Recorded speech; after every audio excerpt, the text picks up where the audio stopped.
ulcer in 1976. It's kind of a badge that I wear proudly. You know.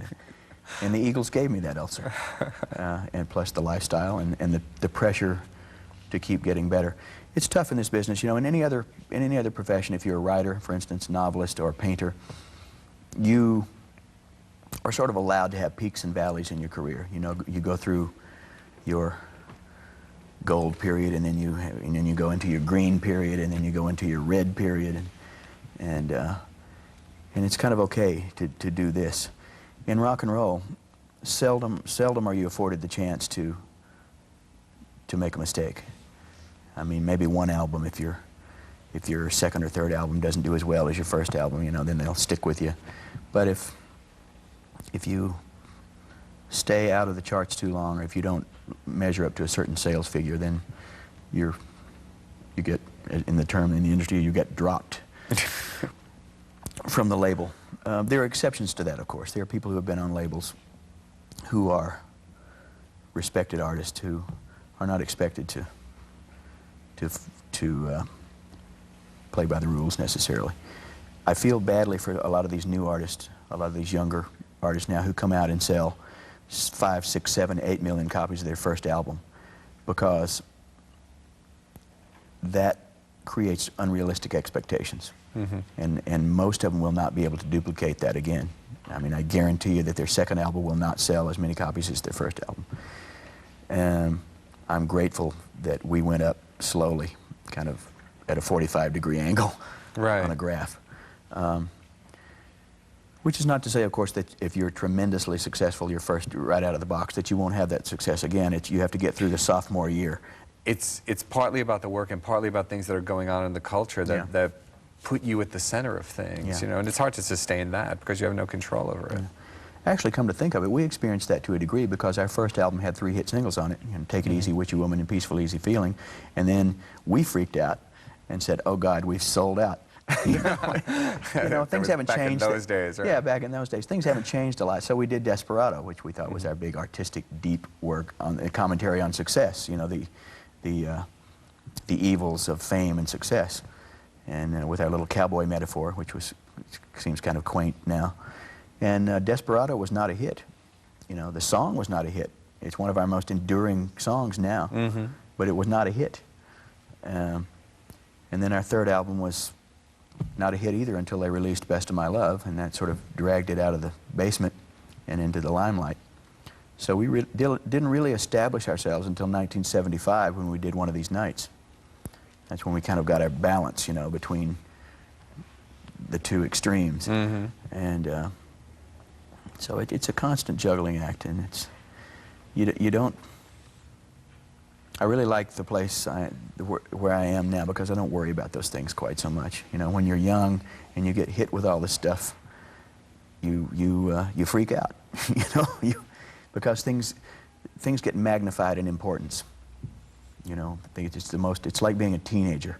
Everything is the most important thing. Everything means everything, right? Yeah. So it's nice to have survived all that.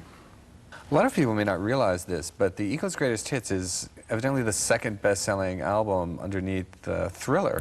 From the kind of ongoing, you know, obviously the whole Eagles history, you know, was kind of so fraught in many ways, and it was at a time when all of you seemed to be, you know, coming together and pulling apart, and you know, in the midst of all that, you know, created this, you know, really enduring, you know, body of work. I mean, it's kind of lingering quality. I mean, obviously you were in the thick of it, you know, is it kind of interesting for you to think about the kind of context out of which all that came out and the kind of impact that it's had on people? Yeah. I understand it better now than I did then, of course, having gotten some distance on it. But you're right, the Greatest Hits Volume 1 has sold over 22 million copies. And I wasn't really aware of that until this past year. So we must have done something right. I think in all great groups there is tension between 2 or more of the members. You know, and that tension is a double-edged sword because it is the thing that oftentimes it is the thing that makes the creativity work. It is the creative tension or the dichotomy that produces the great material, and it is also the same thing that destroys the group eventually. That's the irony of it. At the point at which the reunion happened, I think for you in particular, you know, you were at a kind of pinnacle in your solo career, and it didn't seem necessarily like the kind of usual choice that somebody would make. It for at a time, you know, earlier, you know, it seemed so important for you to establish yourself independently of the Eagles and as a solo artist and get a certain kind of recognition as a writer, and it seemed like all that had come to you. What was it that you know drew you back into you know playing with the guys again?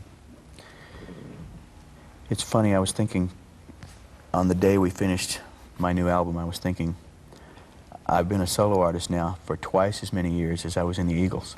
Wow. Yeah. I went back and did the reunion because I didn't want things to end the way they ended in 1980.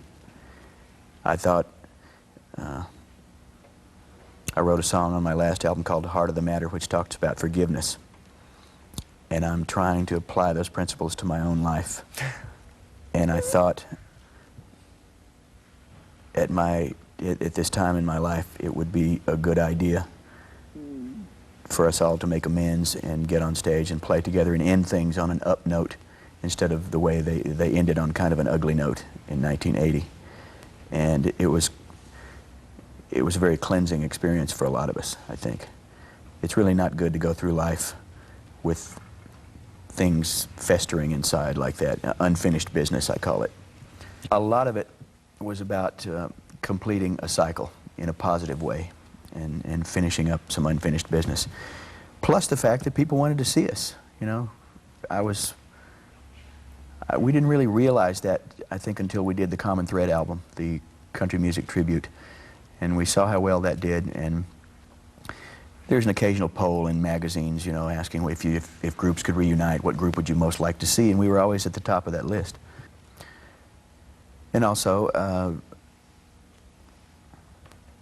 I would be disingenuous if I didn't say that the financial rewards were quite great. It also enabled me to raise a lot of money for my pet project, which is the Walden Woods Project. I mean, a substantial portion of the tour proceeds went to that, and also to charities of some of the other members of the band. So Walden Woods and a lot of wetlands in East Texas and northern Louisiana got preserved as a consequence. A lot of charities in various cities, you know, got helped out. So it was good for everybody, and I really have no regrets about it at all. This song also has a special guest, you know. Could you talk about it a little bit? Yeah, it's another hotel song. Yes. I have a fine tradition. A fine tradition of hotel songs, and this song is, again, as you said, it's a metaphor for the state of the nation right now. It's my another report that I make periodically on the way I see things. The Garden of Allah was the estate, the home of a silent film actress named Alla Nasimova, and she spelled her first name A-L-L-A. She was a silent movie actress, a silent film queen, if you will. And when the talking pictures came along, her career was pretty much ended. She turned her estate into an apartment, kind of an apartment hotel complex. It was located on Sunset Boulevard at Crescent Heights.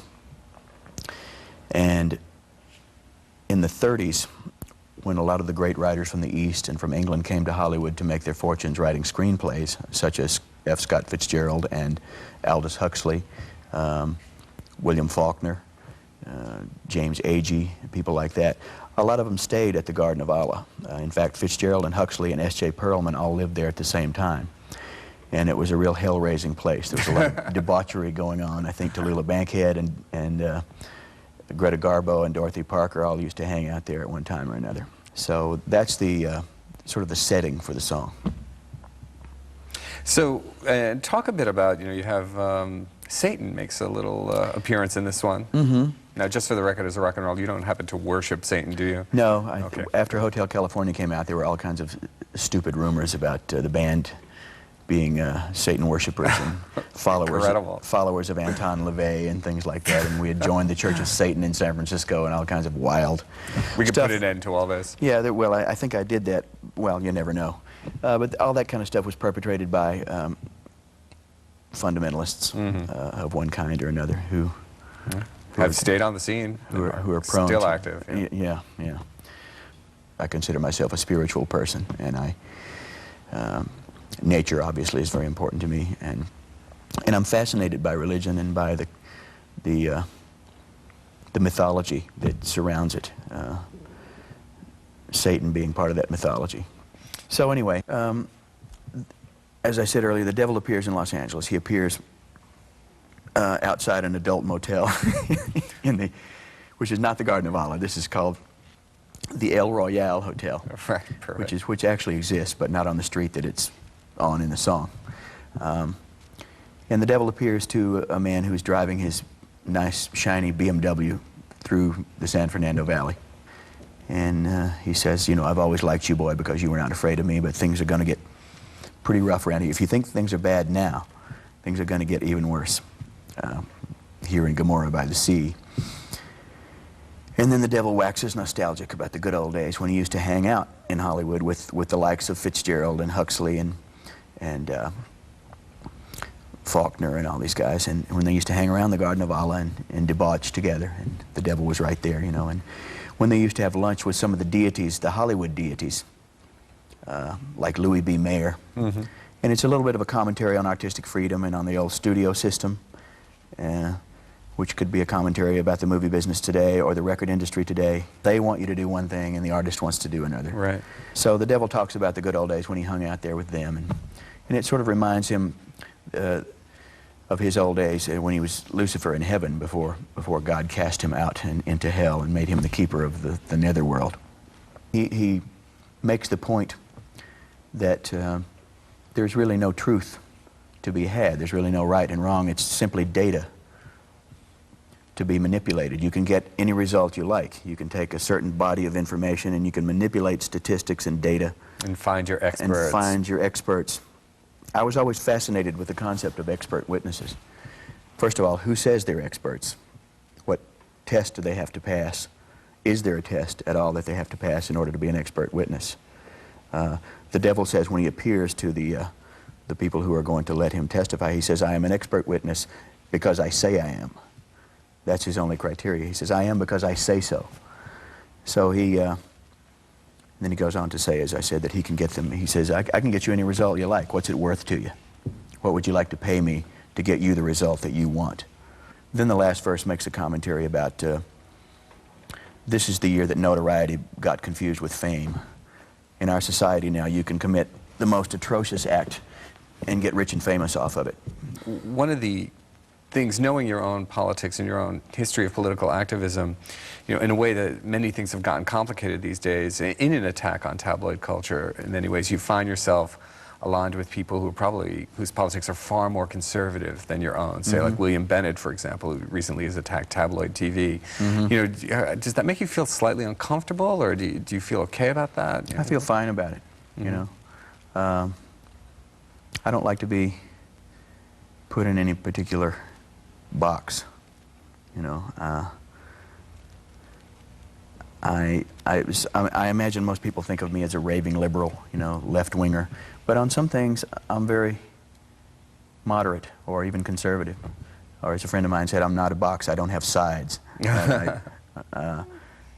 So, yeah, I find myself agreeing that tabloid television, this television that comes on the afternoon now, is very exploitive, it's divisive, it provokes people with the cheap sensationalism, it turns people against one another. I mean, in the excuse of, I saw Sally Jesse Raphael and some people the other day talking about it, you know, when some of these other people came down on the talk shows, they said, well, this is what people want. You know, I think that's such a lame excuse. I always have. I never bought into that excuse about this is what people want, and look at the ratings. That's one reason this culture is declining, I think, is because of our willingness for a buck to lower the standards of art and literature and education and communication to the lowest common denominator. We are living in an age where we are absolutely in love with the lowest common denominator, and that worries me a great deal. One of the things about your own writing, thinking back to Garden of Allah again, and a song like Dirty Laundry, you know, the kind of songs that I regard as, you know, kind of angry or indictments, or judgmental maybe. And then there's another side of your songwriting where there's this kind of like real yearning, you know, something like The End of the Innocents or Heart of the Matter or Boys of Summer, this kind of, you know, real wistfulness that kind of comes in. And in many ways, you know, it's hard to think of those two things kind of coexisting. How do you see them as contradictory or No. parts of yourself? I see them as exactly the same thing. The reason, yeah, I am judgmental in some of my songs. I'm not a journalist. I'm here to try to capture my time as I see it, and a lot of my work is reflected in the media. I mean, a lot of my stuff is influenced by things I read in the newspaper or in magazines, a lot of periodicals I read, or on television. And I'm trying to reflect the culture through my lens, and I really have no qualms about taking sides. I don't think people do that enough these days. That's exactly what I was talking about on the Garden of Allah earlier. I don't think that enough of us stand up and say, this is right and this is wrong. You know, we're too reticent to identify that stuff. We all have the whatever mindset, you know. And I don't believe in whatever, especially the older I get. Well, I never did, really. You know, I never did. And so that's, I mean, a part of rock and roll has always been to protest. I mean, that's always been the angry young man syndrome. I'm just an angry older man now. But I try to temper it with the other part that you talk about, the song about forgiveness, the yearning. I long for a better world, period. It's as simple as that. And I think if we don't stand up and point out what's wrong with this world, it'll never get any better. You're just kind of coming to the point where your reunion tour with the Eagles is ending, and as I understand it, you don't really have any plans, or there aren't plans among yourself and the members of the band to continue beyond this point. I was wondering if it's possible to kind of look back on what the year has been and, you know, talk about that a bit, and talk about what, you know, if there had been plans for the future, or had things been left open at one point? We're really leaving it open. We've all grown old enough and wise enough, I think, to adopt a never say never attitude. You know, there was a time in the recent past when you could ask one of us and we would say, no, this is it, or I don't know. But we're trying to leave things open-ended. But this has been quite a year. We finished touring in early May. I got married on May 20th. Went on a honeymoon for a couple of weeks. Learned how to scuba dive, and came back and started this album that is about to be released, my greatest hits, with 2 new songs on it. And I finished that about a week ago. Going to make a video later this week, then we're going to Japan. I'll be back December 10th, and then my wife and I are having our first child a few days after that. How does that feel? It feels great. I'm very excited about it. What, you know, talk a bit about your personal life. You know, essentially, you know, you're based now in Texas, and you know, how is all, you know, marriage and the prospect of fatherhood and relocation, how has that affected you? It seems like a very natural progression to me. You know, it's time. Thanks for staying up later. Glenn Frey is with us tonight. His new, what do we call them these days? Discs, not albums. The natural thing is to say album. Collection of songs. Alone, with the Eagles, in whatever combination. What 3 or 4 would you toss in there? I'd probably put Take It Easy in, because it was the first Eagles song and really sort of was America's and everybody's first image of our band, you know, and I think it was the vistas of the Southwest, and, you know, it was the beginnings of what became country rock.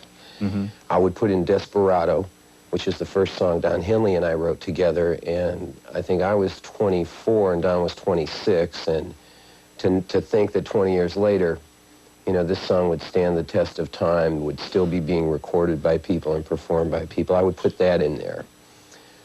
One of These Nights, my personal favorite Eagles song, along with I Can't Tell You Why. I think I would put, you know, those are two of my personal favorites. From my own career, The One You Love, ba-da-da-da-da-da-da-da, and True Love, one of my favorites, my take on Al Green.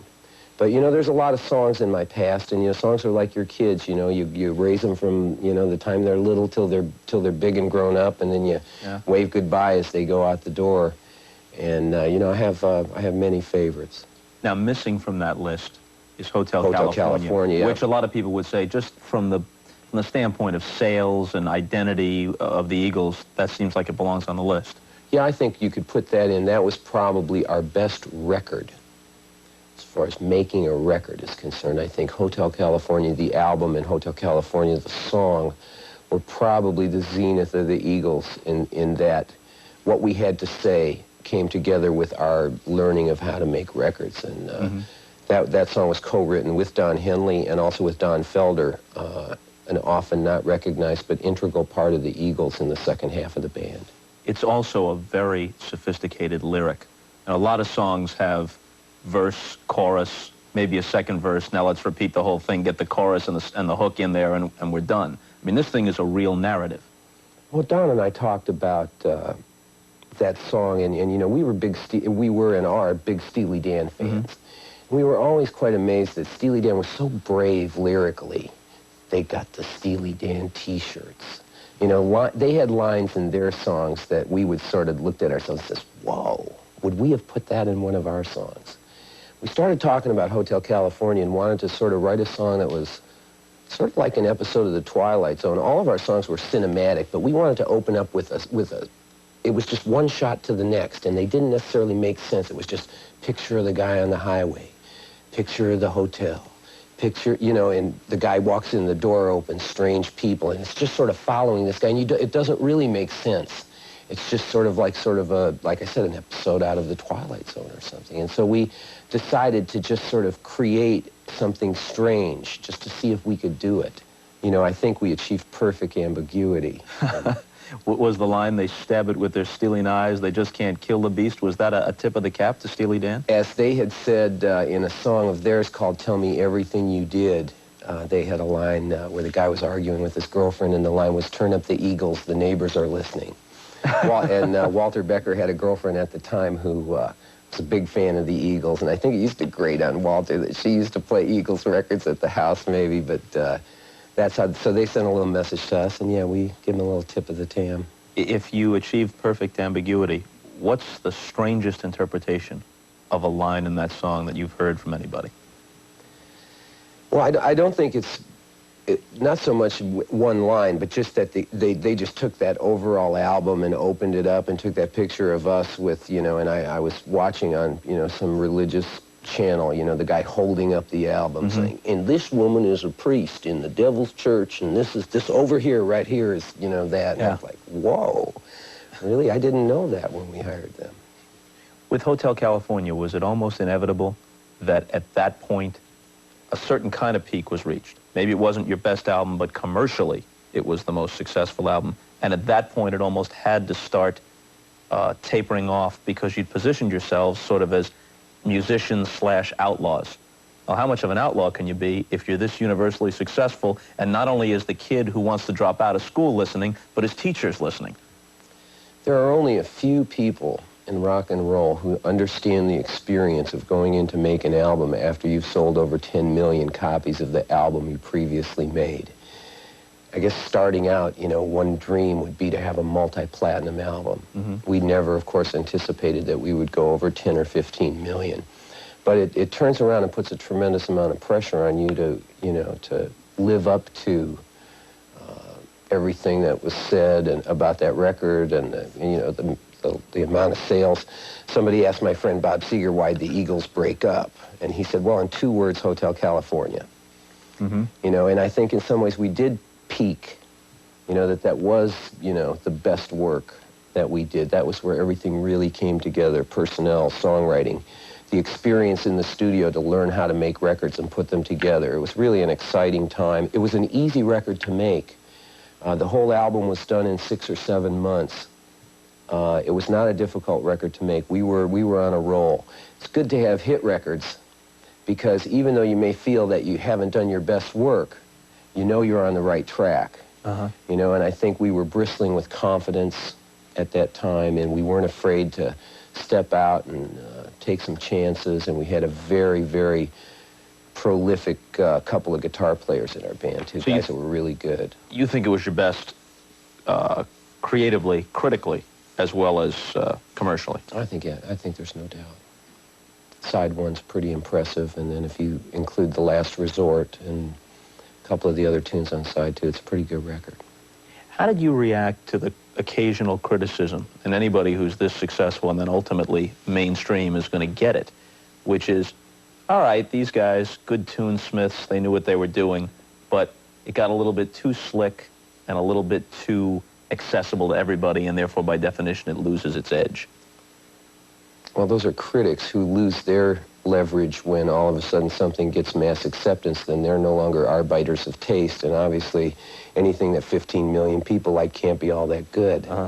But, you know, we just took that with a grain of salt. You know, we used to look at the, you know, I mean, I wish I could pull out, like, the reviews from Rolling Stone of Hotel California. I don't think they were glowing. And, you know, Henley and I just sort of looked at it and said, we must be selling a lot of records. Even they don't like us. You mentioned it. We've got it. It's from February of 1977. It's the Rolling Stone review of Hotel California. This is the very definition of a mixed review. Hotel California, this is by Charlie Walters, showcases both the best and worst tendencies of Los Angeles situated rock, but more strikingly, its lyrics present a convincing and unflattering portrait of the milieu itself. Don Henley, handling 5 of the 8 vocal tracks, expresses well the weary disgust of a victim or observer of the region's luxurious excess. And then it goes on to praise the musicianship and how catchy some of the songs are. But it seems to me almost predictable in that from a New York perspective, the easy label to attach to almost everything that was coming out of the West Coast was, this isn't about anything that's really relevant. It's about people self-absorbed and kind of just hanging around. Well, we showed him, Bob. We shut that guy right up, and a bunch of others like him. Now, I really believe, you know, firmly that if you're getting bad reviews, you're doing something right. But don't they hurt? Well, we used to have a list, you know, which was sort of punch 'em on sight. There was a punch 'em on sight list, you know, and we were protective not only of our own music, but I think what really hurt was when we'd see people rail Jackson Browne or J.D. Souther or Souther, Hillman, and Furay, or, you know, people that we knew, you know, not just ourselves. But I think you have to, you know, you have to understand, you know, that these people sit at typewriters and, you know, in little funky corners of the world and sort of wish they were doing what we were doing. American approach, which was that the eagle embodied the highest aspirations of man. It was the creature that flew closest to the sun, was the only bird of prey that didn't prey on other birds. Every country had an eagle. It was on the dollar bill. It was the American symbol. Yet it also sounded like a car club, you know, a street gang, a football team. You know, it seemed to have a lot of, you know, it seemed to cover a lot of ground, and it was very American. So that, you know, we, after, you know, we threw out ideas like the Saltines. I'm trying to think of other names that didn't work before we came to the Eagles, the Small Fry Dance Band. You know. These are lesser alternatives than Eagles, I think. Fortunately, yeah, I think we picked the right name. J.D. Souther. First guy I met when I came to California. Liked him right away. J.D. and I met. He was going with my girlfriend's older sister. I originally went to California to follow a girl that I met in Detroit who moved out to California to get in the music business. And when I went out there, I met J.D. the first day. And J.D. and I immediately hooked up. We laughed like crazy. And J.D. had a lot of opinions. Hadn't met so many people that had opinions about things, but J.D. had a lot of opinions about music and who was good and who wasn't. And J.D. was a big influence as well. Spent 3 years in the now defunct acoustic duo called Long Branch Pennywhistle. Probably a poor choice of group name, you know, compared to like the Eagles or something. Yeah. But he was the first guy I met from Texas, too. I was to meet a series of people from Texas. Like who? Henley. Right. My road manager, Tom Nixon, who's been my best friend for 20 years. A whole lot of people we met from Texas. All right, since you mentioned Henley, we've talked about him before, what's the first thing that comes to mind if I say his name? Great artist. Dedicated artist. You know, some people, Don sort of has sometimes a Sistine, I'm painting the Sistine Chapel approach to his work. He's very exacting, wants everything to be right. Great singer, underrated drummer, important artist and activist now. Good friend in the 70s. Still a good friend, although we haven't talked to each other much. But I think he's an important artist and somebody that brings a lot of credibility, you know, to the music business and to songwriting. Jackson Browne. Another big influence on me. Prolific songwriter. Jackson, J.D. Souther, and I once lived in a two-story apartment in Echo Park. The sum total of our 3 rents was $90. J.D. and I paid $60 for the place that had a living room, and Jackson paid $30 for the place underneath. And every night and every morning, Jackson was practicing songs and his playing and writing his songs. And I heard him crafting his songs for his first album, you know, and I was just very, very impressed with him, you know. So few people at age 23 could singularly be that prolific.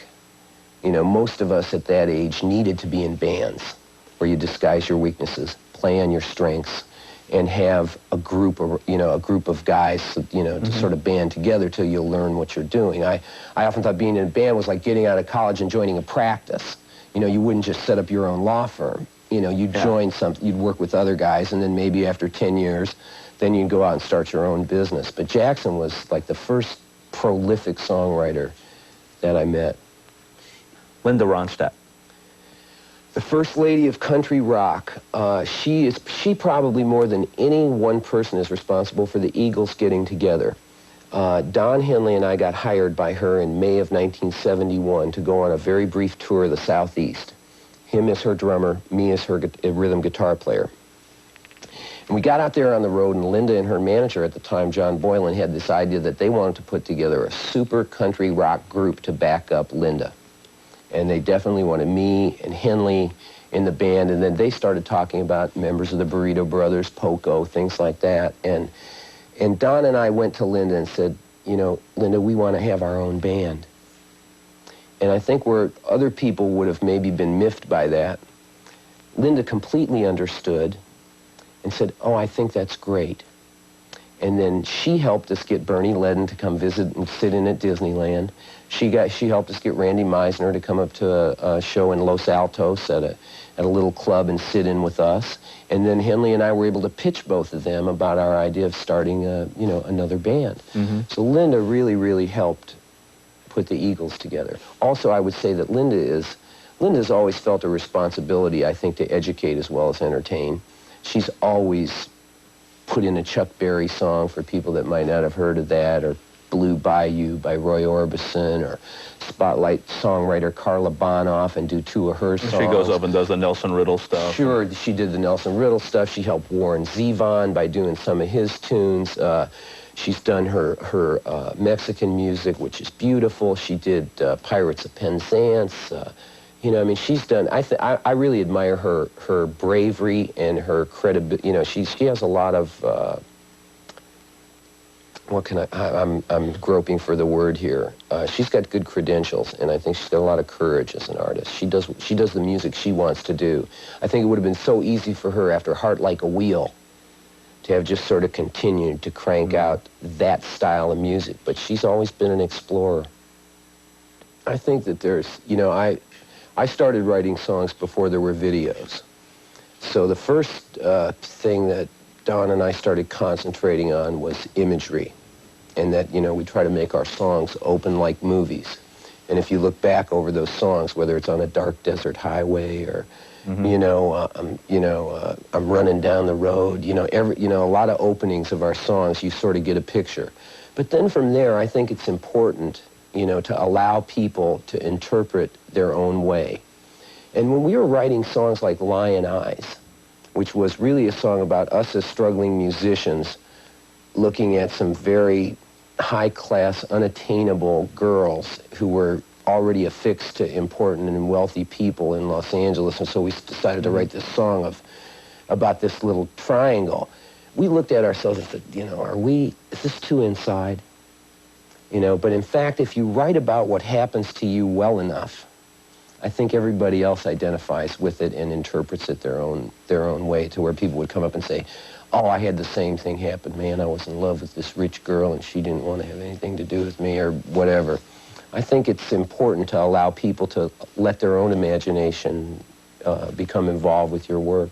Yeah, you mentioned that you started writing songs before videos. I've asked other musicians about this. Do you think videos, generally speaking, have been a liberating thing in that it's another avenue? Or, all things considered, are they inhibiting because they impose an image on the viewer and listener rather than allowing them to make up their own? I think it's the same sort of challenge as writing. I think it's just another challenge. I think 10 to 15% of the people that do it do well, and the rest of them don't. I've seen some very good videos. I've also seen a lot of really bad videos. I think it's a marketing tool. It's a way to get yourself circulated around the world without touring. And I have fun doing videos myself. I don't struggle with it at all. I really enjoy. To me, it's just an extension of the cinematic mind. And just because it's the way you feel doesn't mean it's a great song. Just because you have a social conscience doesn't mean that you've written a good song to address it, to address the issues. And I think sometimes people need to be tricked into enlightenment, not just have it laid all out there like, here's the song I wrote after I watched CNN, and I'm going to play it on the piano. Nobody talk. I think people would rather have some, groove to listen to and some seductive intro to get them in, and then hear a good singer start telling some story, and maybe they get educated subliminally. But I think the Eagles were plenty topical. Topical, yes. Political, usually no, right? No, I don't think we were political. Now, there is some political material, some of it subtle and some of it more direct, on Strange Weather. Yes. So it's obvious that you've been doing some thinking about some things, and you want to get your attitude and point of view across to people. Yeah, this is something that's just sort of happened naturally, I never sit down before I'm doing a record and try to figure out what people want or, figure out what's selling. I've always just sort of followed my instincts and done songs that they came out of me, and I record them. But for some reason, the last 2 years, I've decided to say, to make a few statements, or, to maybe play out some love songs under the background of urban blight or under the background of global warming. It's not the issue of the song, but it's more like part of the fabric. A song off this record like Love in the 21st Century talks about people's alienation and their inability to get into a truthful, romantic or emotional situation. Well, I think that loneliness is an industry in this country. We're so alienated and so diffracted now that it's hard for people to find people that they can connect with. And, if it's Love in the 21st Century, we follow this guy as he sort of goes through his search for the perfect girl, or the right girl for him. And he starts out with, like, driving in front of a nightclub and says, this is where to go. Look at all of these gorgeous girls. And, of course, you go in there and the guy kind of runs into a very, these girls are, like, ambivalent, like the girls in the Robert Palmer video, like he's dancing with the girl, but she's, like, she's not even looking at him at all, and it's like, no, this isn't where it is. And then they get into video dating. The other thing is we want to cut the deal in front, I've noticed. Being in Hollywood for 20 years, I've met a lot of people, male and female, who want to do the deal in front. They want to know all about you, your philosophy, you know, how much money you make, where you're going, where you're from, da-da-da-da-da. Well, viewing these supposed emotional connections as a commodity that you could price and evaluate like you would a car or whatever. Well, see, I think that takes the guesswork and the discovery out of it. I mean, I couldn't sit there myself and look through a bunch of videos until, you know, I found somebody that seemed like they were right for me. But people are desperate. It's interesting when you think about a song like that, and then think about some of the songs you wrote with the Eagles, which were romantic and in some cases took shots at cynicism when it came to romance. It's interesting that you yourself say, when you first started to play rock and roll, there was nothing spiritual about it. It's a way to get out of the house and maybe meet some girls. Did I say that? I think so. I wouldn't, that sounds like something I would have said.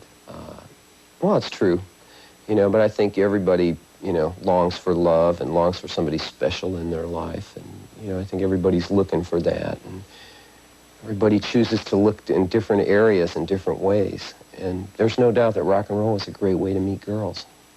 Was playing backup for Seeger the first big break of any kind?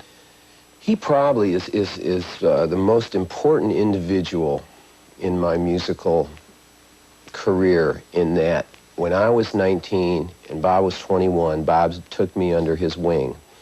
We used to play a circuit of clubs in Detroit called the Hideouts. And Bob was managed by Punch, and Punch ran the Hideouts. And my band finally got good enough that we auditioned one night and got a job at the Hideouts. And I met Seeger, and Seeger sort of took me under his wing, and he let me come to recording sessions.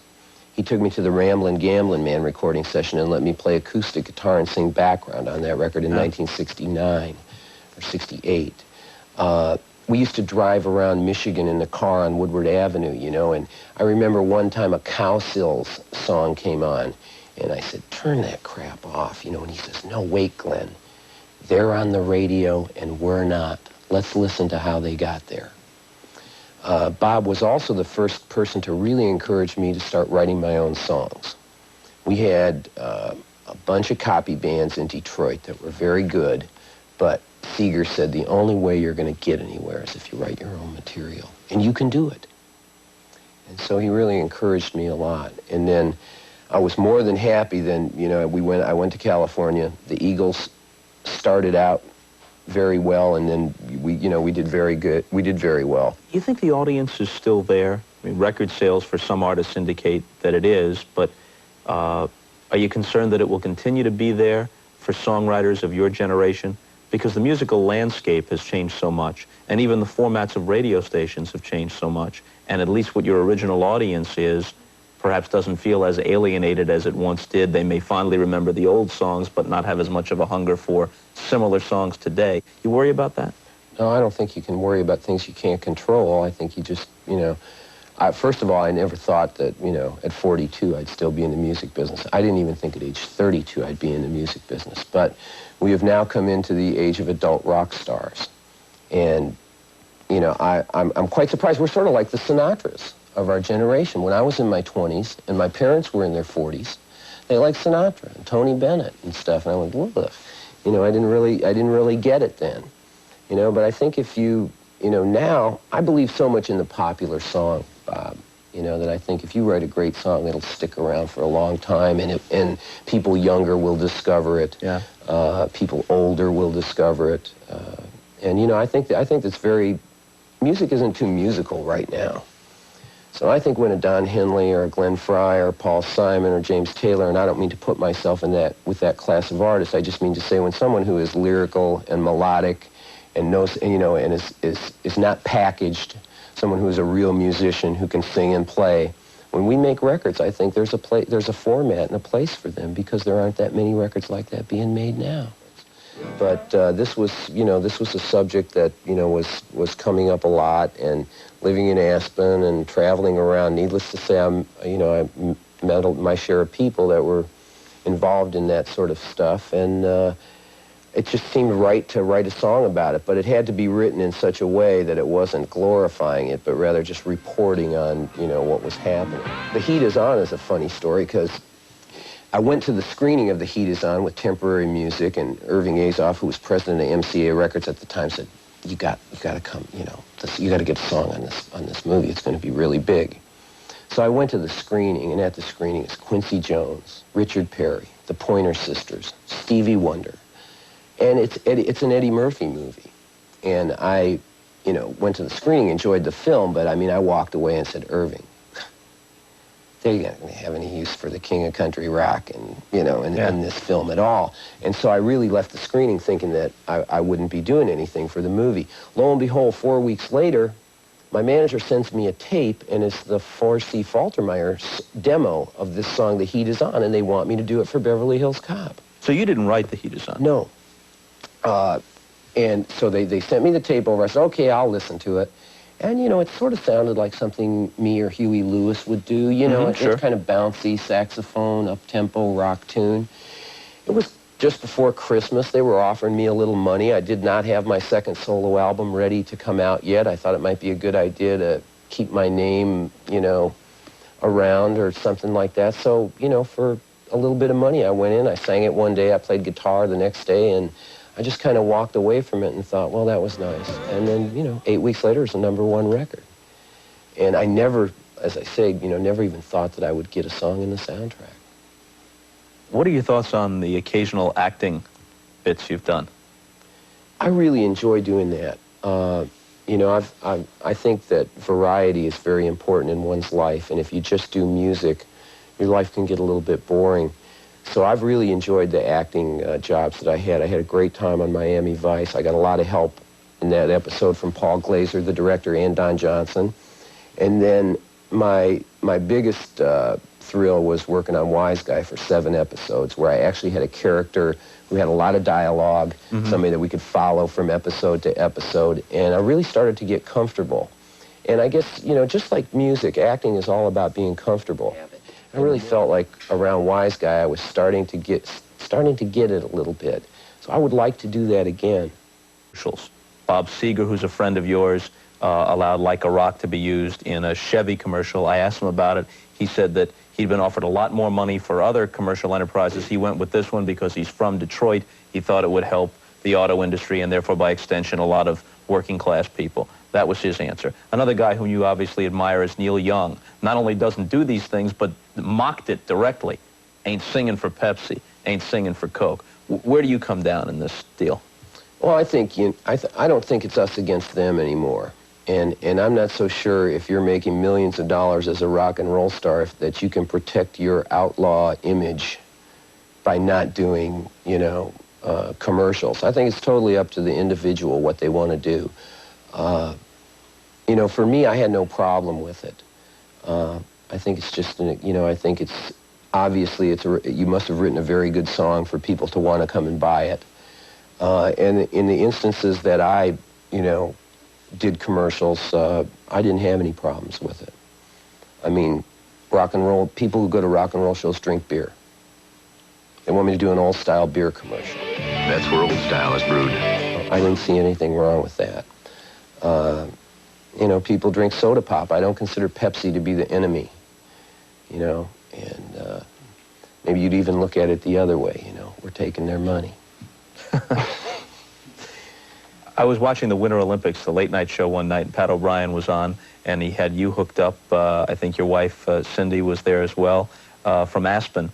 And what was interesting, you played a song, but also what was interesting was we got to see some of the kids that you work with, whom you bring in, I guess, from around the country to give them an experience that they otherwise would have no access to. You want to talk about that a little bit? A year ago, my wife and I became involved with this group called an Aspen Grassroots Experience. And we have been bringing disadvantaged young people from America's inner cities and Native American Indian reservations to Aspen for a week of very challenging outdoor activities, which is accompanied with counseling and confidence building. And also we just give them a lot of love. And it was just, you know, I've been doing charity work for 20 years. Anti-nuclear, political stuff, you know, had many, many different, you know, attempts to give something back. And I've always sort of been looking for something that made sense for me. And I really enjoyed the feedback. The kids that we bring are between the ages of 8 and 15. And we try to get them before they have dropped out of school, before they're involved in drugs or gang activity. and try to, in some way, give them a glimpse of what the possibilities that life holds. Everybody has turning points in their life. You know, if I hadn't gone to see, if my aunt hadn't taken me to see the Beatles, I may have never decided to be in a rock and roll band. So for these kids, it gives them an opportunity to see that there is life outside of, you know, the ghetto or off the reservation, that there are possibilities if you apply yourself, that although, you know, life is rough, you know, they're not excluded, you know, just because of the situation that they're in now. And we've gotten a great deal of satisfaction working with these kids. I'm back here this week because we like to have a follow-up program. We come back and visit with these kids. So we realize it's not like 1 week in the mountains and then you just send them back to where they come from, and a couple weeks after that, you know, the dream dies. We stay in touch with these kids. We send them birthday cards. We write them letters. We make phone calls. And a couple times a year, we come to New York, go to Denver, and go to Santa Fe and meet with these kids, see how they're doing. And all of these kids, almost to the man, are doing better in school. Parents come to these follow-up meetings and say, thank you, our daughter is talking to us now. Or they're getting along better with their brothers and sisters. You know, there are no bad kids. And the thrust of my charity work over the last 20 years has involved kids, because I think they're victims. And it's something I'm happy to do. I really enjoy being with the kids, too. I think it keeps me young. Years. So we sent you out of the box with 2 back-to-back. Now you don't have to do another one for about 33 years. Well, that would be nice.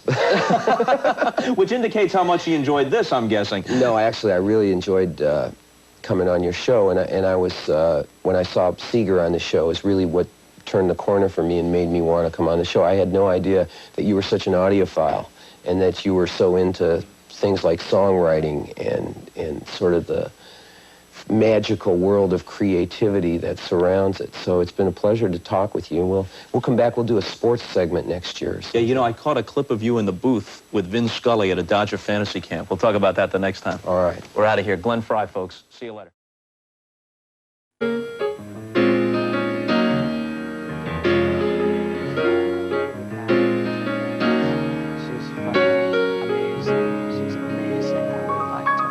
All right. Hello, Don. Hi, Whoop. I'm sitting here with Don Henley.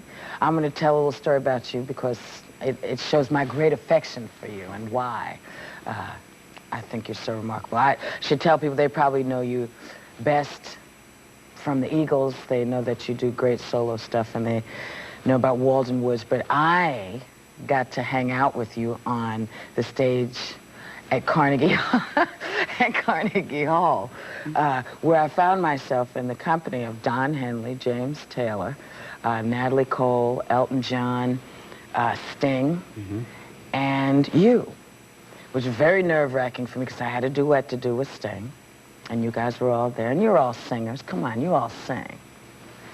And all day, I'd had a tough old day. And when I went on, right before I went on, you sidled up behind me looking absolutely delicious in this tuxedo. And you said, maybe this will help you, and you handed me a fan.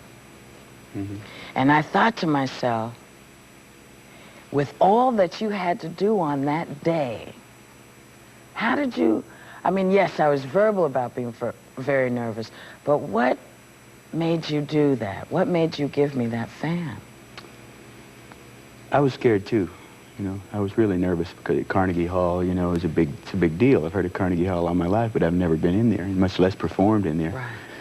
So I was very empathetic with you when you were talking about being nervous, you know, and I sort of checked around to see what kind of a number you're doing. It was kind of a Latin number, one of those, you know, fruit on your head kind of numbers. So I just figured it might be good to have something for you to hold on to, you know, because when you're singing, you can hold on to the microphone, you know, for dear life. You can grip the microphone stand until you bend it.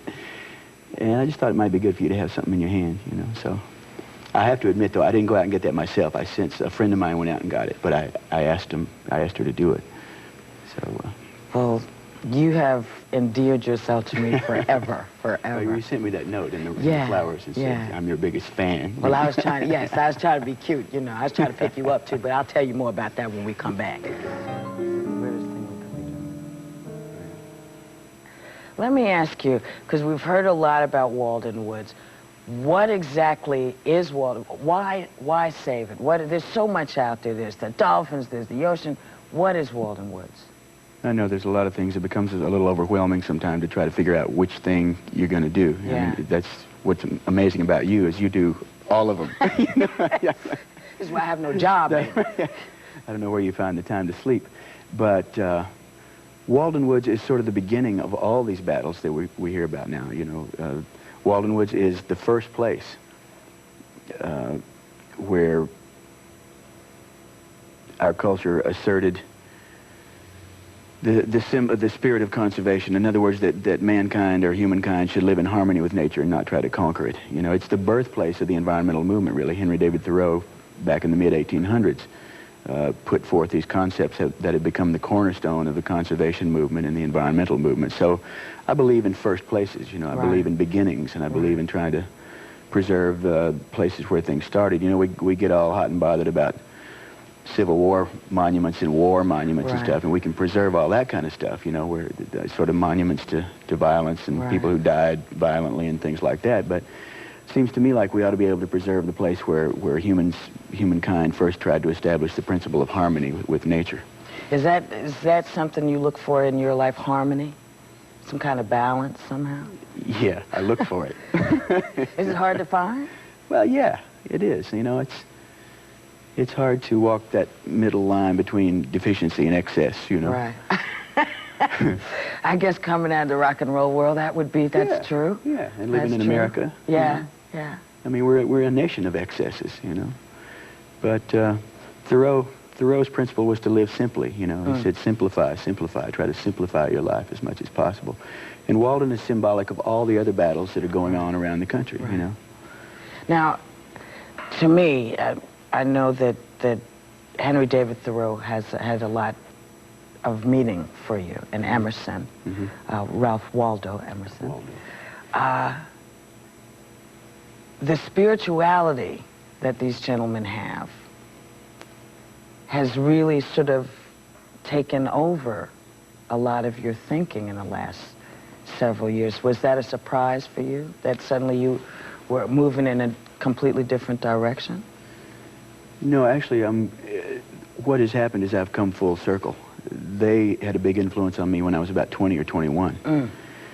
And then I moved to California. Oh, yeah. Where did you come from? Texas.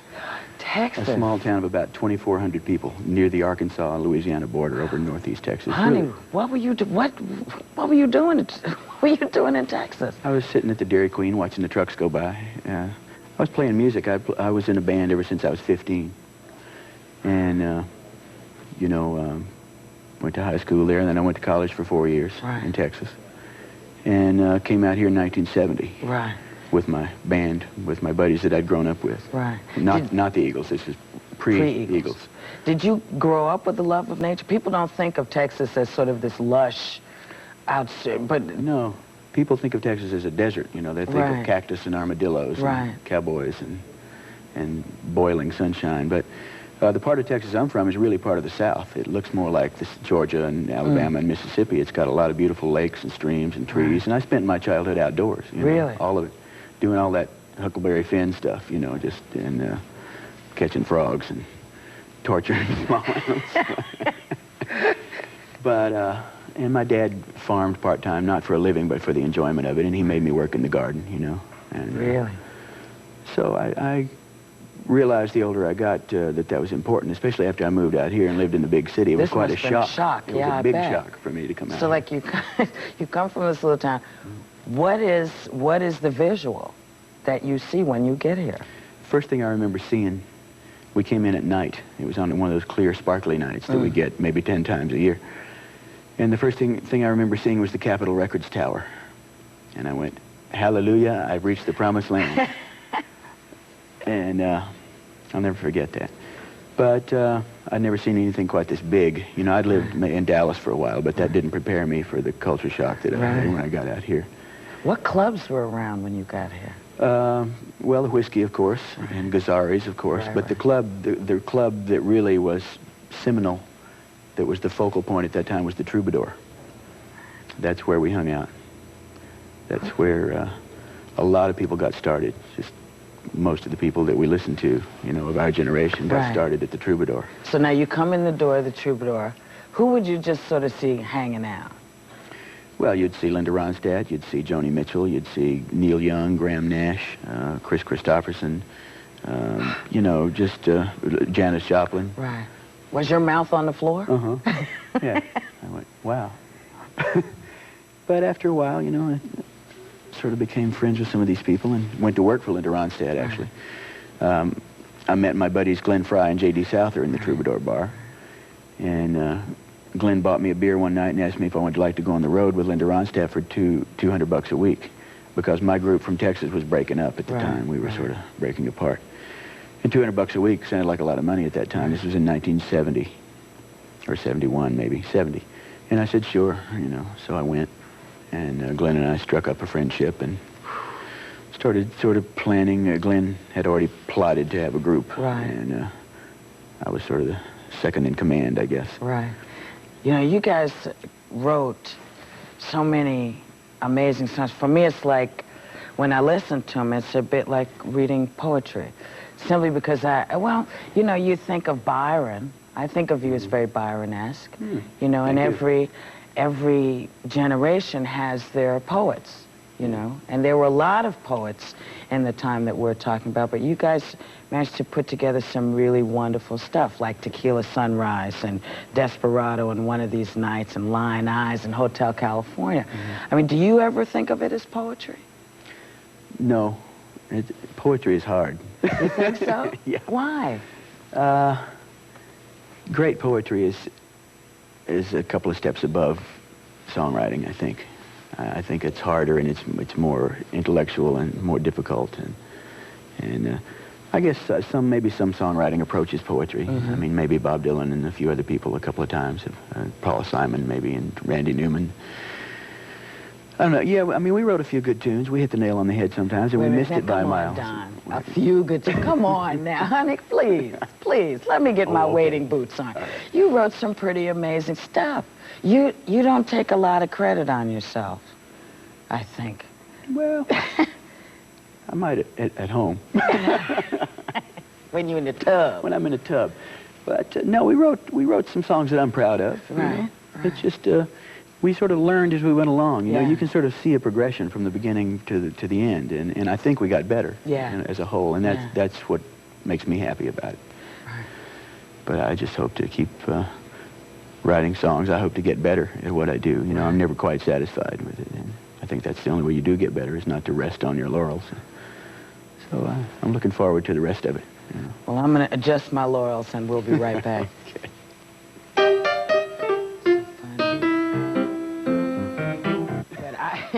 But I think of you as one of those men who is very chivalrous, who would stand and read you poetry as he poured you a glass of wine. Are you a romantic? Well, I studied, in college I was an English major, and I studied the Romantic poets. And No, I mean, are you a romantic? I'm trying to get around I know you're trying to get around that. Yeah, sure. Not much romance left in the world, you know. No. Not much in this town. It's tough. It's tough. You know, there are no fountains to splash in. Well, honey, maybe you're in the wrong neighborhood. Maybe you might get arrested if you did, you know. You can't.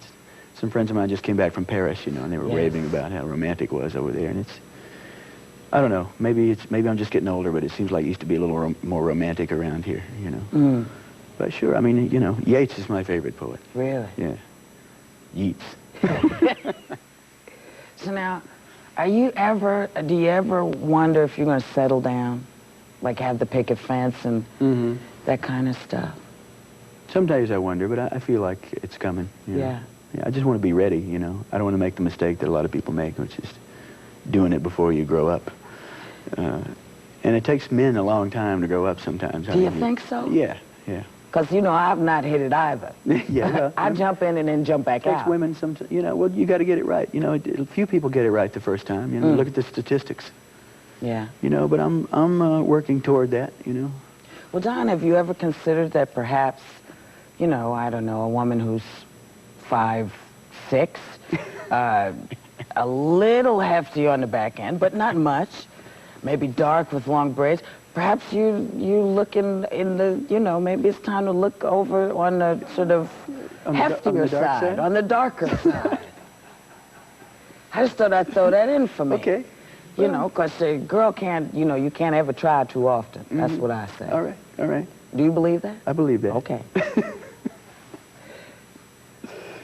Music always seems to have, there's a general theme, I think, in songs.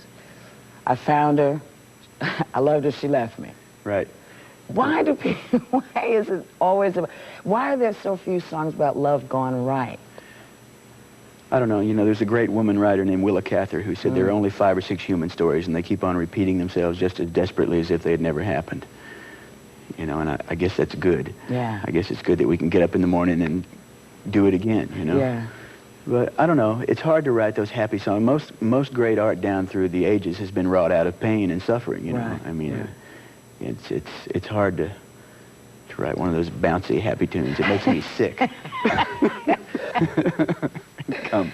When you split, do you get, I was part of a duo. Really? Yeah, actually I've been a part of 2 duos. And one of the things that happened with us is people began to, because visually I'm something, or I was something at the time that you would remember, because there wasn't anything that looked like me. But we went through kind of like a depression when we split up, because suddenly it was as though we didn't know who we were. Do you, when you have more people around you, i.e. a group, does the same thing happen? Yeah, well, there's safety in numbers, you know, in a group. If one guy's down, the other guy can carry the ball, you know. It's kind of like a sports team. And, yeah, I mean, if you're asking me if it was rough on me when the group broke up, the answer is yes, because I wasn't quite mentally prepared for it. I knew that it wasn't going to go on forever, you know, but I wasn't quite prepared for the abruptness with which it disintegrated, you know.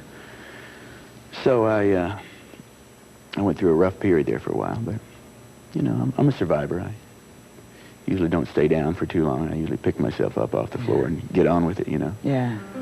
Lust for life? Yeah, carpe diem, you know. Let's get on with it. We'll be right back.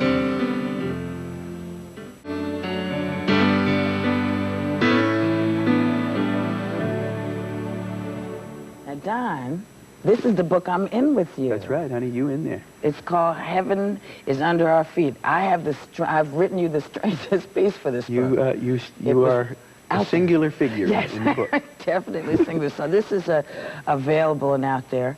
And there's a lot of other things. You are, in a funny kind of way, spreading your seeds. Yes. Yes. Do you want to explain? Let me hasten to clarify Yes, that. please do. Okay. First of all, the book is a wonderful book. It's 67 essays by various authors, including your fine self. Thank you, baby. You spoke more on the civil disobedience aspect of Mr. Thoreau. Yes. And we've sold 70,000 of these in hardcover. It's about to come out in softcover very soon now. Wow. I'll be promoting it in a bookstore near you. Correct, and congrats. And we also have a tree program. We're in conjunction with an organization called Global Relief, spelled R-E-L-E-A-F. It's part of the Famous and Historic Trees program. And what these folks do is they go into Walden Woods and they gather up the seeds from the river birches and from the red maple trees. And then they take them to a greenhouse in Florida and they sprout them. And when they're about 18 to 36 inches high, they wrap them in these tubes and they ship them all over the world to people who want to buy them. So you can order a tree and plant a little bit of Walden Woods right in your backyard or at your school or in your community park or whatever you want to do.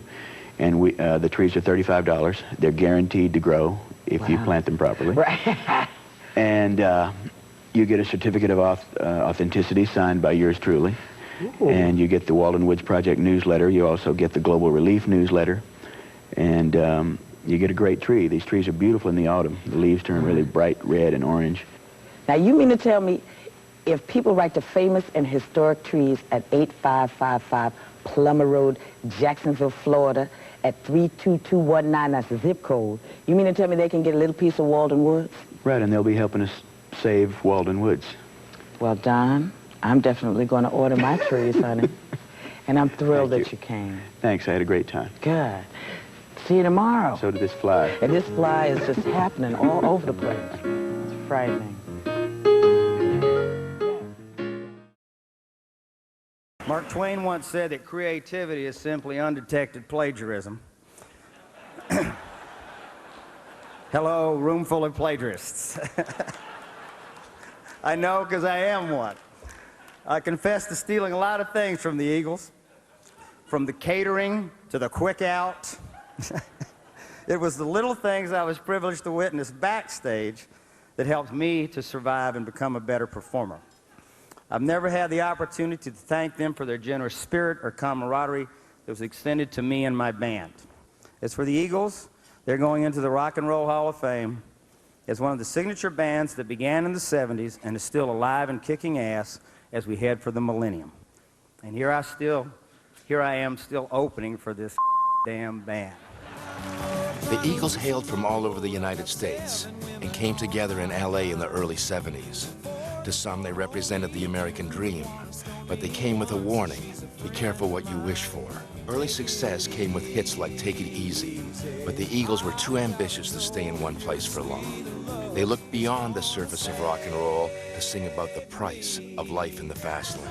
At the end of the 70s, the Eagles went their separate ways, but their music continued to resonate. When they reformed in the 90s, their audience had actually grown. The Eagles sing of success and regret, of dreams and memories, and the distance between love and possession. Again, it is my pleasure to induct into the Rock and Roll Hall of Fame the Eagles.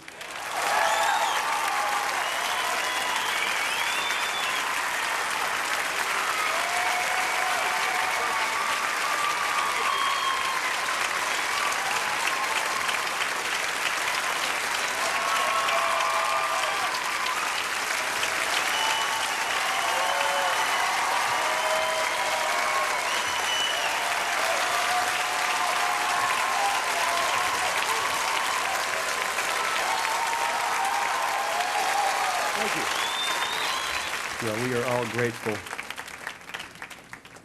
grateful and honored for the opportunity and for the good fortune that have brought us all here this evening on this suspicious occasion.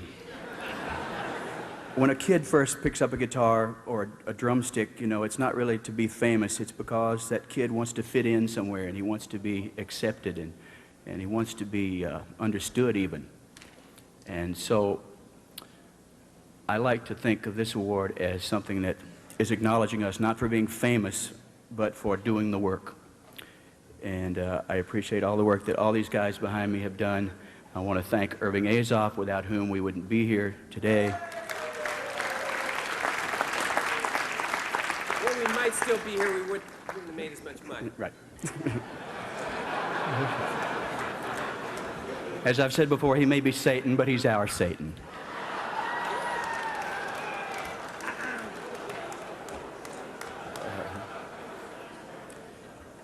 I want to thank Bill Simzik, who's here this evening, our producer.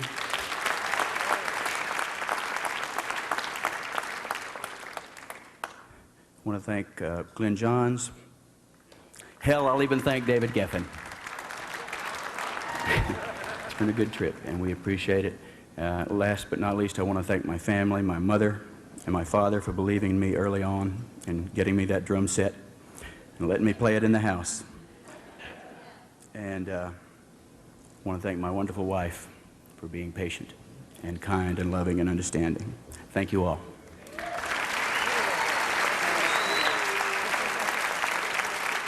I'd like to thank who's ever responsible for my induction into this Hall of Fame. And on a brief personal note, I'd like to say that I was not in the trenches with this particular band. And so I'd like to thank my predecessor, Randy Meisner, for being there and paving the way for my being here tonight with him beside me and the rest of these guys. I'm very honored. Thank you very much.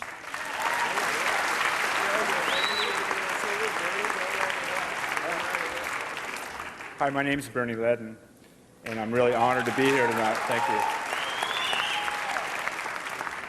Really proud that I've lived long enough to be indicted, and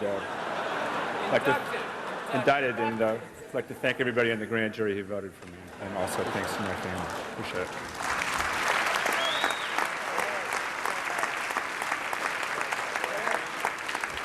That's Daniels. Well, I just like to say I'm very honored to be here tonight, and thank you, Timmy. And it's just great playing with the guys again. And I'd like to thank also my mother and father very much for supporting me during those years. And thank you.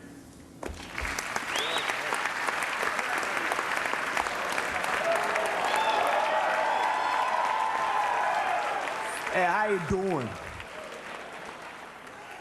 Briefly, I would like to thank Don and Glenn for writing those songs. Thank you, guys. Makes my job real easy. Thank you.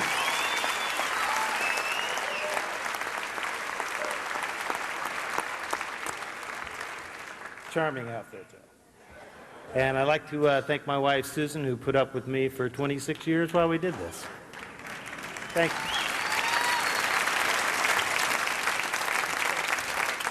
Obviously, you know, what's going on tonight is a lot bigger than any of the individuals on stage. And a lot has been talked about and speculated about over the last 27 years about whether or not we got along. We got along fine. We just disagreed a lot. Tell me one worthwhile relationship that has not had peaks and valleys. You know, I mean, that's really what we're talking about here. And you cannot play music with people for very long if you don't genuinely like them. And I guarantee you that over the 9 years that the Eagles were together during the 70s, over the 3 years that we were together during our reunion, the best of times ranked in the 95 percentile. The worst of times ranked in a very small percentile that obviously everybody but the 7 of us have dwelt on for a long, long time. Get over it. On behalf of all the Eagles, on behalf of all the people, we're so lucky to be enshrined with the people that we admire. You honor us, therefore you honor yourselves. Thank you.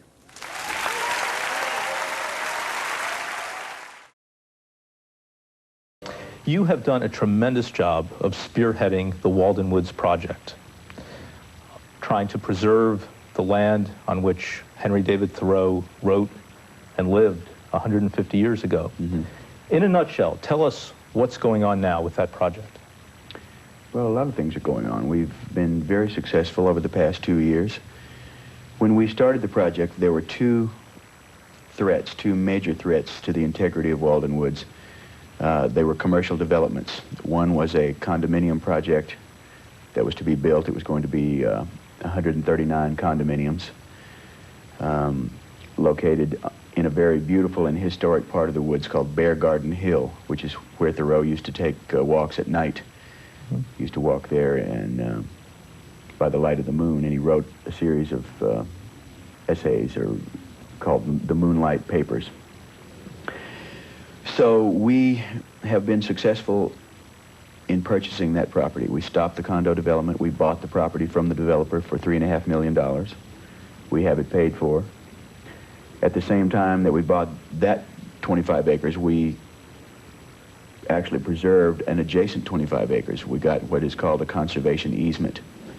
We paid a certain amount of money for the rights to that property. In other words, nobody can ever build anything on that property. Now, your celebrity status has been a double-edged sword in this regard. On the one hand, there are cynics who say, what is this rock and roll guy doing meddling in environmental issues? On the other hand, it's helped draw attention to a worthy cause. Now, don't be modest. Where would this project be now without your contribution?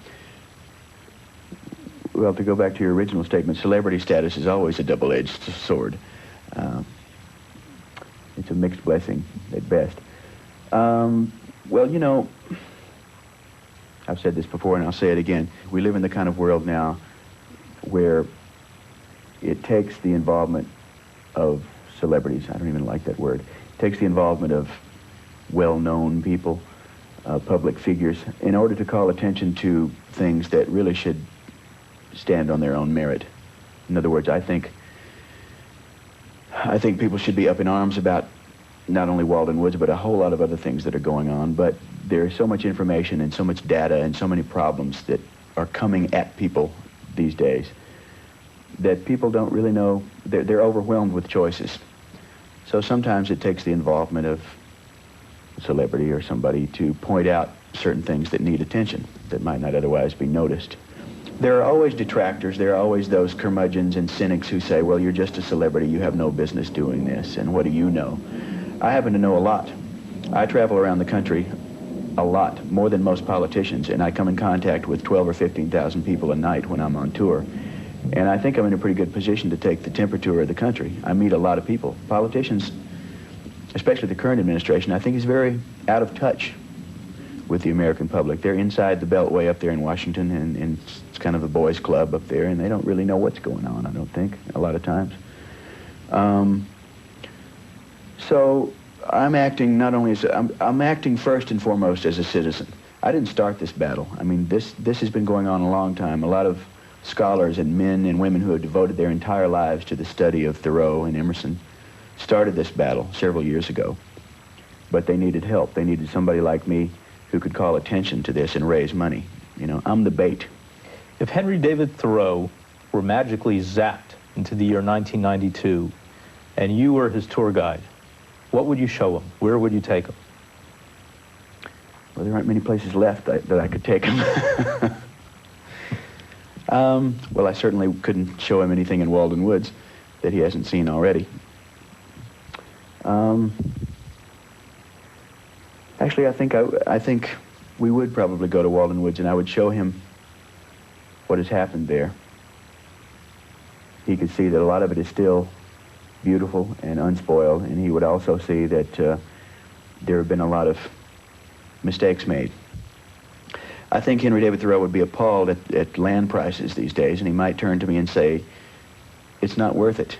Don't waste your time paying these outrageous prices for this land." On the other hand, it was always his dream and his vision that Walden would become preserved and become a place for people to go. Crazy question. Would he like your songs? I don't know. I think he would be in such shock. I don't know what it would be like. That's a good idea for a play, actually, or for a movie. Henry comes back.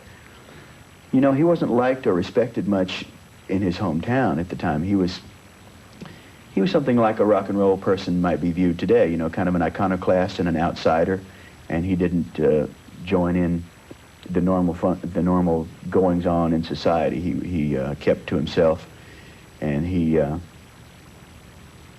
in fact, he was arrested for not paying his taxes because he didn't believe in certain things the government was doing, and therefore spent a night in jail. And when he came out of jail, he wrote a thing called Civil Disobedience.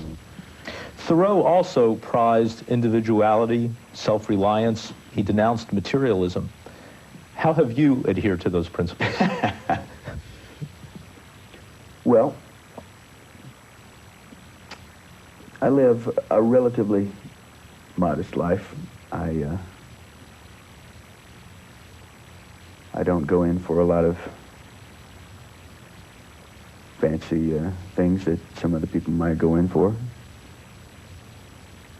This house is 2,700 square feet. I think that's a pretty modest size. I mean, this room may look enormous, but it's a small house. I have 2 pickup trucks and a car. I try to keep it down. I live a comfortable life, you know. I believe in being comfortable, especially in the big city. Hard to isolate yourself from all the noise and the chaos, you know. And it's hard to find a quiet place so you can hear the quiet voices anymore. But that's one thing, I suppose, that success and money affords you. I think that's probably the most important thing. It's more important than things. Now, you grew up in Texas, and you have homes in Los Angeles and Aspen, and your heart is not in Aspen proper. I live in a smaller community, 8 miles out of Aspen. Okay. And your heart is in Walden Woods in Massachusetts. What do you consider home? Well, my heart's all over the place. I consider this whole country my home. That's the wonderful thing about being in the business I'm in. I've traveled around for the past 25 years now, and I pretty much know every city like the back of my hand. You know, I know people in every city. I know where the food is. I know the museums. I know the farmers markets. I know the galleries. I feel like a citizen of the world, and that's one of the great gifts that my job has given me. So my heart is all over this nation, which is why, to answer one of your earlier questions, which is why I'm fooling around up in Massachusetts when I don't even live there, because it's important, because what happened in Walden Woods is such a deep-rooted part of the American character, and it's such an important part of our heritage. And this is not only about the environment, this is about literature and history. And it encompasses all those things. And it's the birthplace of the modern environmental movement. It's where this whole concept of environmentalism and conservation was born. And people have to get involved in their own community. We live in a nation of spectators, you know, and it's time people got, I don't care if people join the Walden Woods Project or not, there's plenty of other things to do. You don't have to do what I'm doing. Just get off your butt and do something, because as the old saying goes, if you're not part of the solution, you're part of the problem. Mm-hmm. It's clear that this has been an all-consuming passion for you for the past 2 years. Mm. I've got to ask you, what do you do for recreation? What do you do to take it easy, if you'll pardon the expression? Well, as you said, I go away to the country. I go to the farm, go to the ranch. Fishing? Go fishing once in a while. I love to fish. Go horseback riding. Do a little skiing once in a while. Go out to dinner with my friends. Go to a movie. Just pretty normal stuff, you know, nothing out of the ordinary. On a personal note, you're one of the last great eligible bachelors. Why are you still single after all these years? I'm one of the last great eligible bachelors. I don't know. Just, I guess my work has taken precedence up to, you know, so far. It's very difficult being in my profession, you know, to have a stable relationships. I've had some great relationships along the way, mind you. And I'm friends with all of my ex-girlfriends, and we all get along pretty well. You had to think about that, didn't you? Well, I was going to say ex-girlfriends and ex-fiancés because I've been engaged a couple of times, but... But you never tied the knot? No. Any plans to? Eventually, sure. I'd like to have children. I'm the last male in my family, you know. I don't have any... You're an only child? I'm an only child, yeah. So no children, no nieces and nephews? No brothers and sisters. Now, so many people in the environmentalist movement say that they're doing it for the kids, for the next generation. Mm-hmm. So what are we waiting for, Don? Are we going to see... Well, I mean, I'm doing it for the kids, but it doesn't have to be my kids. I'm doing it for everybody's kids. But I'm going to have kids. I certainly am. But it's hard in my profession, you know. I travel around a lot. I keep odd hours. You know, it's very difficult. I see a lot of other people who do what I do having a real hard time with it, you know. Would you be a good dad? People tell me that I would. My friends tell me that I would. Do you believe them? I think I would, yeah. Yeah. I just want to make sure that I'm damn good and ready before I do it, because I have respect for that institution, you know, and I don't want to muck it up. I approach that like I approach my work. When I do it, I would like to do it right. I do not want to fail at it, although the chances of failure are 50% or better these days. But I see a lot of people who did it before they were ready to do it, and it didn't work out. So I really want to make sure that everything's in place, and I'm getting there, you know. See, I had something happen to me. It's a little different in my case, because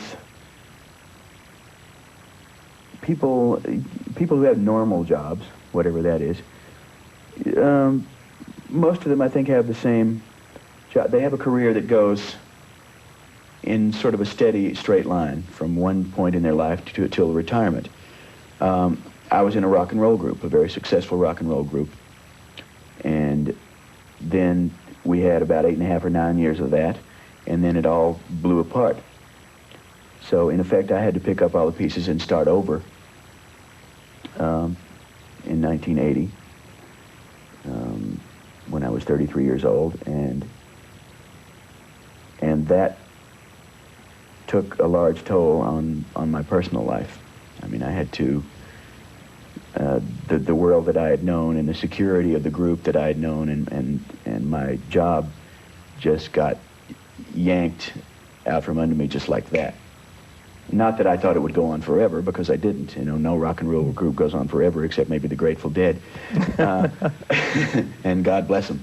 You know, it's an inspiration to me, I'll tell you. And so I had to pick up the pieces and start over, and that was very difficult. Is there a special woman in your life now? I'm not going to answer that question. On the grounds that it might incriminate me. take the fifth. I understand you got to sit in as the drummer with Guns N' Roses for a session. Yes, I Tell did. us about that. It was quite an experience. Well, it was fun, you know. It was fun getting all the phone calls later saying, "Was that you?" People would call and say, "I had an argument with my wife, and she said it was you, and I said it wasn't you." Well, tell us the story, how that came to be. Well, when I was making my last record, we had a song called "I Will Not Go Quietly," which is kind of a rock and roll, kind of a metallic rock and roll song, I guess you might say. And we decided it would be a great idea to have Axl Rose come and sing harmony on the song, and we're on the same label, you know, we're label mates, and so I called him up, and he was very keen to do it, and he came down and worked really hard on it, did a great job, and told me that he grew up listening to Eagles records when he was younger. I said, well, that's news to me. You wouldn't know it by listening to his music. But then some time went by, and I was still in the studio working on my album, and the phone rang one day, and he said, "Hey, it's Axl." And I said, "What's going on, man?" He said, "Well, I'm in some hotel somewhere, and we have to do the American Music Awards, and our drummer is ill, and he can't make it, and we just thought it would be interesting to have you come and do it." And I said, "Yeah, that would be interesting."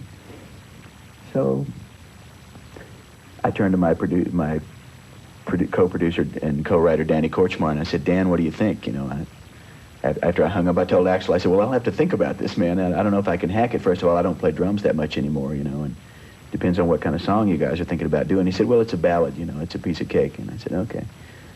So I said, "Well, I'll get back to you." So I hung up, and I turned to Danny, and I said, "That was Axl, and he wants me to come and play drums with him on this TV show." And Danny said, "Oh, you got to do it, man. You got to do it. You have to do that." So I did. It was fun. How did it compare with drumming for the Eagles? It wasn't really a lot different. I mean, you know, drumming is drumming. It brought back a lot of memories because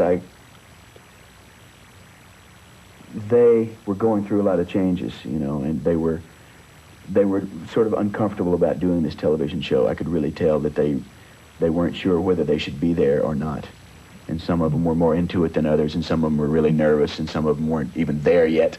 And there was a lot of tension going on, and that reminded me of our early days, you know, about when some guy would not want to do a certain TV show and other people would, and some people would show up late, and, you know, it really brought back a lot of pleasant and unpleasant memories about how tough it is when you're first starting out and you get all this recognition and you're the hottest thing going, and trying to live up to that and deal with that kind of pressure. And because all of us at some level are faking it, you know. I mean, we all know that we're not really quite that good. And that's the absurd thing about show business, you know. And that's what drives you to some of the socially unacceptable behavior that we in this business are known for. Before we go, let me ask this question. What would it take to get an Eagles reunion? Well, at this point in time, I think it would take a miracle. Why? Because there are some hard feelings. Between? Yeah, I'm not going to get into this very, very far because. Well, you and Glenn have had a tumultuous relationship through the years. Yeah. And like any songwriting partnership, Lennon, McCartney, there's been ups and downs. What's the status of your relationship now? I think deep down in our private hearts, Glenn and I have a lot of love and respect for one another, but sometimes the world gets in the way, you know, and circumstances get in the way. And I trust that everything will be all right a few years down the line. I'm sure we can all laugh about everything that's happened. But right now, things are a little tense. Do you think you'll collaborate again in the future? I have no idea. Could you see yourself on the same stage? Sure. If that's the way it works. But in the meantime, I've got a lot of work to do, you know, and so does he. I think he's just finishing up another album, solo album. And he became a daddy last March, so he's got a 1-year-old little girl, I believe it is. And have you tried to recruit him for the Walden Woods project? Well, he did. You know, in the beginning, when we first started the project, we all got together up in Massachusetts and did sort of a semi-reunion thing. And that was great. It really got the thing off to a great start. And that was where we got our initial seed money so that we could have an office in Boston and hire a staff and stuff. And it all grew from there. Well, Don, keep up the great work. Thank you. Love talking to you. Appreciate it. The Eagles has its own identity. As a member of the band, you're no longer the master of your fate. It now belongs to this Eagles thing. The original Eagles, Don Henley, Glenn Frey, Bernie Leadon, and Randy Meisner, formed in 1971 in L.A. Guitarist Don Felder joined a few years later and immediately sensed the tension. When I first joined the band, I thought I'd joined a band that had just broken up, because everybody was yelling and screaming, and Randy was upset about this, and Bernie was upset about that. Henley was screaming, and I just realized that that's the way the band worked. The band's popularity grew with their next two albums, and so did the friction. Lead guitarist Bernie Leadon quit in the middle of a world tour, and Joe Walsh was quickly brought in to replace him. I could sense that this band had been together a long time, and it certainly took its wear and tear on me. Despite the fighting, their 1976 release of Hotel California was a commercial and critical triumph. The album was certified platinum in just 1 week, eventually selling 16 million copies. But along with the album's amazing success came pressure to follow it up. The stress led to the exit of Meisner, who was replaced by Timothy B. Schmidt. They had just come off, trying to top Hotel California. They had a lot of pressure. There were some problems. In 1978, the Eagles reluctantly started working on their next album, The Long Run. We'd been on the road nonstop all over the world and really should have just knocked it off for a while, but the monster needed more of that 13 million copy stuff, and we tried to provide it. We were mentally, physically, and spiritually exhausted. We went in the studio for 2 years and tried to make this album, and nobody had anything to say. We were sick and tired of each other, sick and tired of recording. Drugs and egos helped fuel the band's bickering. The arguments and the tension wasn't personal conflicts as much as it was over the music and what should be done and what lyrics should be put in and what songs should be included and who should sing them and who shouldn't. There were some incidents during the writing and recording of the final album where words were exchanged in the studio. No blows. Came close a couple of times. Everything came to a head at a benefit concert in Long Beach, California in 1980. A couple of band members got into a little argument on stage, and they were smiling at the audience, but they were saying, "I'm going to kill you when we get backstage." I literally watched the band crumble around me. I wasn't really angry about it, but I was truly very sad about it. Nobody really knew exactly when it was going to break up or stop. It had just gotten so intense that we couldn't do it anymore. Being an Eagle is sort of like being dragged around by a 2,000-pound gorilla every day. We knew that we couldn't keep going like we were going, and we just kind of stopped. Although there was no official announcement, when Henley and Frey released their solo albums in 1982, the Eagles were done. For years, the band dismissed any possibility of a reunion. Henley said the band would reunite when hell freezes over. That day came in 1994, when the Eagles embarked on a hugely successful reunion tour and later released an album, both with the tongue-in-cheek title, Hell Freezes Over. The Eagles saga continues. In early 2001, Don Felder was kicked out of the band and filed a lawsuit against the remaining Eagles. But the rock giants still toured Europe and planned to record their first studio album in 22 years. The four original Eagles, none of us were from California. Don was from Texas, and Bernie was from Florida, Meisner was from Nebraska, and I was from Detroit. So maybe this mythical place, was mythical to us as well, and so maybe we were able to help enhance the imagery because we were so caught up with it ourselves. We were seduced. California, the dream of success. The imagery, by people like you said, by the Beach Boys and the Byrds and the magazines that I would read, and and the stuff I saw on television, it was the promised land. It's always been the promised land. I lived in Echo Park with Jackson Browne and J.D. Souther. I met J.D. the first day I was in California. He was already dating my girlfriend's sister. So I met him the first night I got to California. And we hit it off. I think we had a publishing deal where one of us got $40 a week and one got $50 a week. The deal from the publisher's point of view was that they hoped we'd turn in a few songs every few months, but they didn't like what we wrote. And they would try to get us to write songs for people's sessions specifically. You know, meanwhile, Glenn and I are like smoking bongs of hash and you know, whatever else we're doing and writing these bizarre minor key songs about our own experience that had nothing to do with these guys. And then we were playing together for a couple years as a wacky little folk duo. Then we met Jackson at a benefit for the Free Clinic. Yeah, the house on Laguna was a place we all lived for a period of time. I lived in one of the upstairs apartments, and then Glenn moved in next door, and then I got rid of the upstairs apartment because I could pay, instead of $70 a month, I could pay $30, so I moved down into this sort of basement below them. And we became pretty good friends quickly, you know, because they were up all night singing, you know.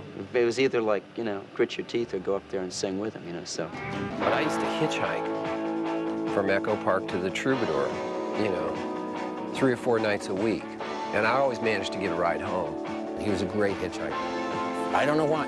I don't know how he had this fringe jacket, this leather fringe jacket, and real long hair, and he could stick up a thumb and somebody would hit the brakes. Just worked every time.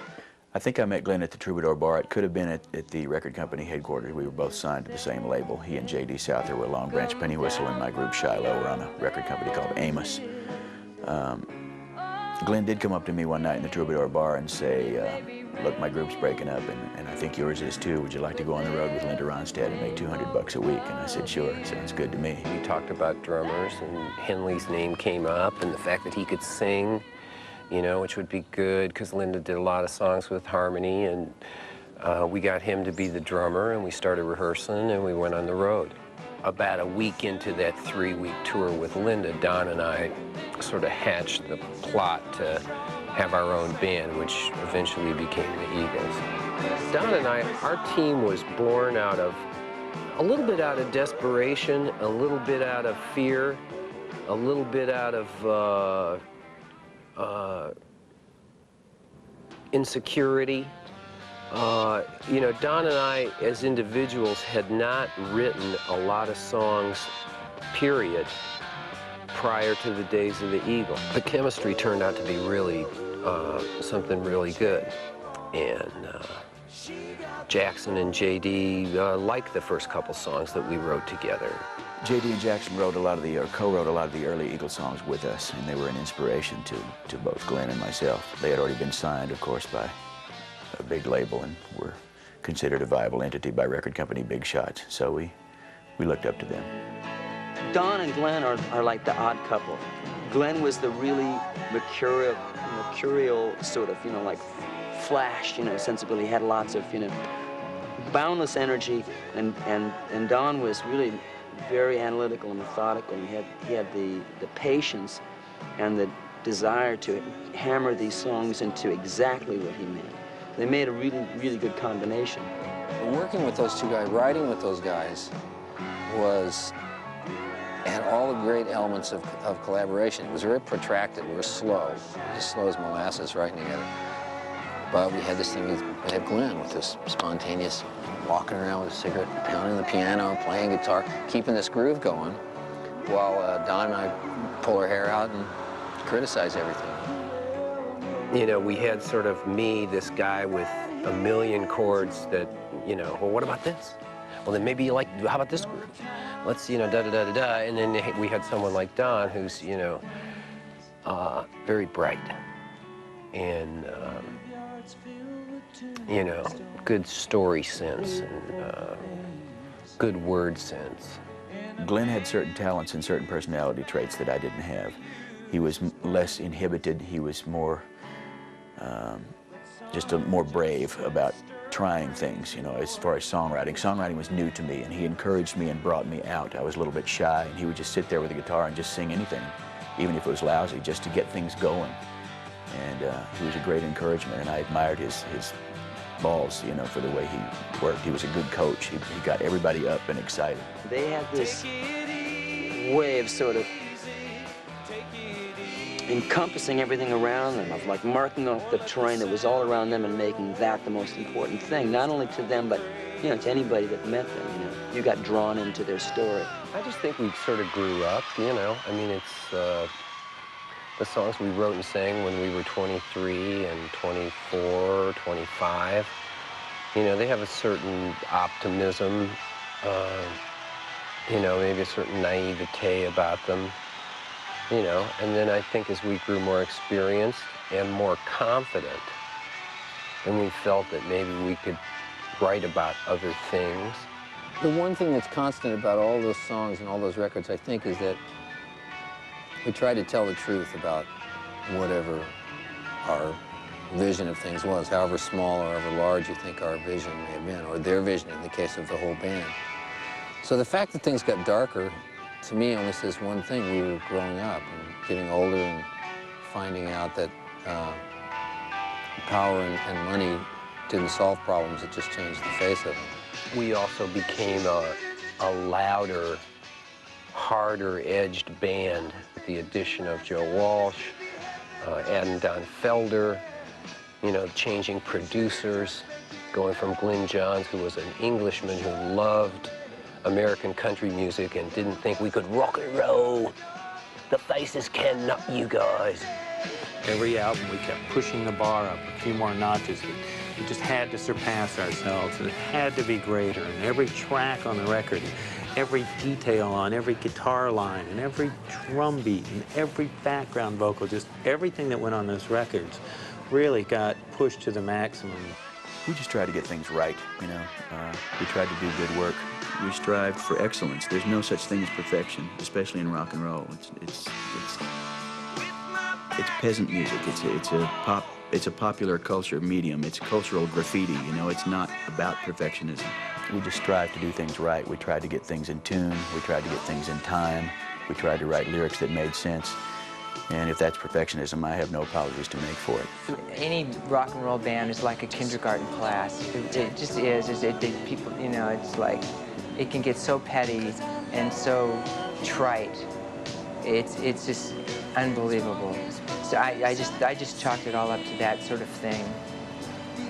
And then it wasn't. It was much bigger than that. A lot of the struggle was originally, you know, everyone wanted to sing 2 songs on every record or something. And sometimes they were like, it would be better to have like 6 Don Henley songs on a record. And that's really where the conflict came. The dynamic in the Eagles, or the interpersonal relationships within the band, were really not that different from any other rock and roll band. You know, there's dissension in any band. All men are created equal. You know, never was there a bigger lie printed and believed.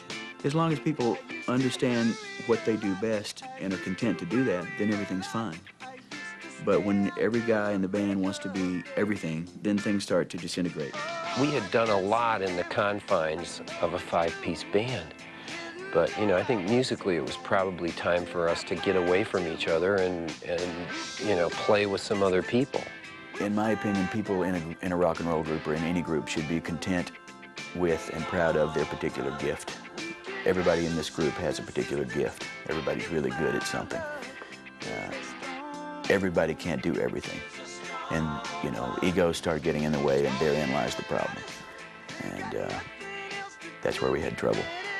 But we still managed to get through 8.5 years of thrashing about and disagreeing. We still managed to create out of that, and I think that's really the important thing. Well, actually, I think when it was over was when the live album came out, and on the label, it was a bird's nest with hand grenades. We're often, you know, portrayed as a serious band. Now, that doesn't mean that we're not just twisted and have the weird sense of humor. When I think for a band that's broken up to put hand grenades in a bird's nest on the label of the LP, I think that's, you know, that's pretty funny. I don't know what that is, all this legacy business. I think time will sort that out, you know. I mean, some people would tell you that we've contributed a lot to popular music, and some people think we're an absolute plague, so I have no idea what that's about. I'm not sure if we fully realized what a demand there was for us to get back together and play live.